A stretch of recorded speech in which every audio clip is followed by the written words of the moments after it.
All right, what we're going to do today is talk about practice, because practice makes a huge difference in how fast we improve as a caster. And my assumption is that if you're watching this on YouTube right now or on the video series that we have out, it's because your intent is to become a better caster. So let's talk about some of those things. The first thing I would suggest is you practice on grass to start. When you start introducing water to a practice session, number one, you lose track of distance because it's hard to measure distance unless you mark up your line. But number two, water has all kinds of different properties. When the wind blows, you get chop on the water, you get currents on the water. All that stuff can affect the basic cast. So I would suggest you practice on the grass. Besides, then you're not really preoccupied with thinking about fishing. I don't practice casting very often when I'm actually fishing. The second thing is massed versus distributed practice. One of the things we know from research is that it's way better to have a number of smaller sessions than one giant session for a lot of different reasons. But what that means is you'd be better off 3 days a week at 45 minutes a day rather than 1 day a week at 2 hours and a half or 2 hours and 45 minutes or 3 hours. One thing you don't want to do is start going through the motions in a practice session. You need to be very concentrated, and if you can only concentrate for a few minutes at a time, which most of us are only capable of doing that, then we need to practice with a lot of concentration, with a lot of intent to make a really good presentation that time. And going through the motions is not good, which brings me to the next thing.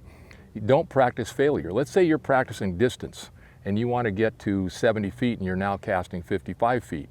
If you get to 55 feet and everything's good and then you go to 60 and all of a sudden it falls apart, don't keep practicing 60 feet. Go back to 55 feet, do it 10 times in a row. When you get 10 times in a row perfectly, add a foot, add 2 feet, do 10 times in a row. As soon as you reach the point of failure, go back and start reviewing either basic stuff or less line or something like that. All that stuff is super important. Your typical practice session ought to be, you're gonna warm up. So warm up first, and I would say your warm-up drills are some of the basic casting drills that we have in the beginning casting drills or fundamentals of casting section of this video series. I do those every day. If I'm going to go out and practice for an hour, those are the first 15-20 minutes of my practice session. It's just warming up. The second thing then is have a specific goal. What is it today you're going to work on? But before you do that, review the stuff you worked on in the previous weeks. Review everything that you've done so you can consolidate it and you get better at it, and it becomes more practical and more natural, and it just becomes automatic. Then you go to your new part. So let's say you have an hour session. I would spend 15 minutes on warm-up, 15 minutes on review, and then maybe 20-25 minutes on a new skill, and then the last 10 minutes just kind of consolidating, thinking about what you've done, going back and reviewing little pieces that you've had trouble with. The other thing is, if you're going to introduce 2 or 3 different things in a practice session, work on one for a couple minutes, then work on another one for a couple minutes, and then work on the third one for a couple minutes, and then go back to the first one, the second one, and the third one. That little gap in time can often solve your problems. So those are some of the first things we want to do when we're practicing. So make sure we're working on the fundamentals first. In any kind of a casting situation, more advanced cast, there's basic parts of it, like in football, there's blocking and tackling. If you can't block and tackle, you can't play football. Even if you have the best offensive or defensive scheme in the world, you still have to be able to do the basics. The same thing in casting. So if you're going to be doing the double haul, for instance, there's no sense worrying about a double haul if you can't cast well with one hand.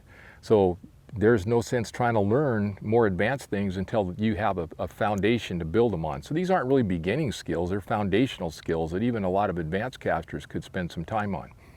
Let's make sure we work at sequence. We're going to go first things first, second thing, third thing, and fourth things.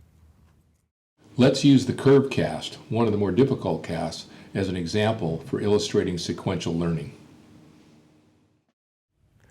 So let's look at one of the things that's really important, and that's the principle of casting that we've talked about in other parts of this series, is that the direction that your rod tip is going at the stop is going to be where your line goes. So if my rod, I'm doing a sidearm cast like this, you can see my rod tip is going that direction. Because when I stop, my line will continue to go that direction and I'll have a curve to the left. So I'm going to have a curve to the left. If I start over here and curve to the right, I'm going to have a curve to the right because my rod tip is heading that direction. So let's just talk a little bit about this one step at a time. One step at a time is pretty simple. One, make sure your rod tip is going to stop in the direction you want to go. So I want to go left, my rod tip is going to go left. The second thing I want to do is when I stop, make a C, and that'll make a more exaggerated turn. Now the next thing I'm going to do, if you watch my hand very carefully, so the first thing I'm going to do is go and make a C with my hand, kind of just like this. Then what I'm going to do is when I get done with that, I'm going to get to here, I'm going to make another C, backward C like this. So my hand is going to do this, I'll exaggerate it. My hand is going to do this. So I'm doing this and then this, and you can see how dramatic this and then this. So watch, C and another C, and now you get a C and another C. So I'm doing this and then this. A C first. Once you get done with that C, do another C, back and around a little bit. So it's like this.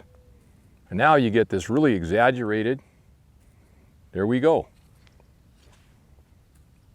So here I'm going to do a C, palm up, a C and palm up. Now, what am I going to do? Another C, up and away. So once I get done with this one, I do another one like this. So it's here and then here. And you can see how much more exaggerated. It's here and then here. Here and then here. So now I've added the two C's. And you can see what I've done is I've tried to learn this one little bitty piece at a time instead of learning it all. Just really get the first stop hard. Get the angle right, get the cast right, get the loops right. Stop hard, 1. Stop hard and C, 2. Stop hard, C, and another C. So you got 4 different steps. Then when you want to go to the other side, just transfer it all over, thinking about what your body did here. If you want to go to the right, you're going to do the same thing, except you're going to go to the right. Stop hard. Stop hard and C. Stop hard and C, and up and around. So it's the same exact thing, but I don't try to do that holistically. It's never going to happen. What I try to do holistically means all at one time. You need to break it into pieces. The smaller the pieces, the better. So I hope that helps a little bit with, how we're going to practice one step at a time, in order, in sequence, the way it's supposed to be. Well, that's an optimal way of learning, for sure. So that's what I hope you would do when you try to break down and learn a new cast. Well, you're going to see that as an example in a lot of different casts we're going to work on during this whole series.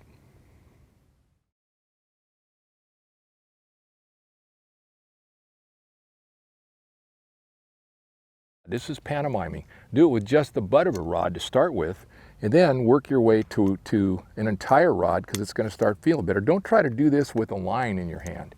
So it's going to be, you're here, boom. So that's pantomiming.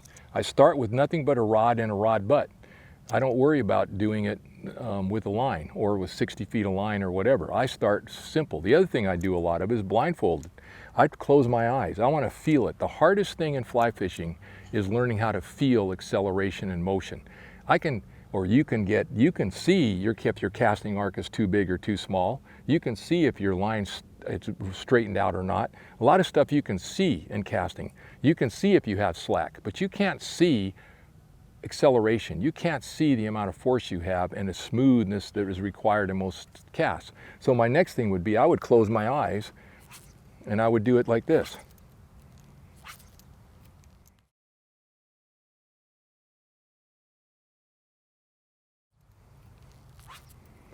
So those are 2 really important things that I try to do when I'm learning how to make a new cast.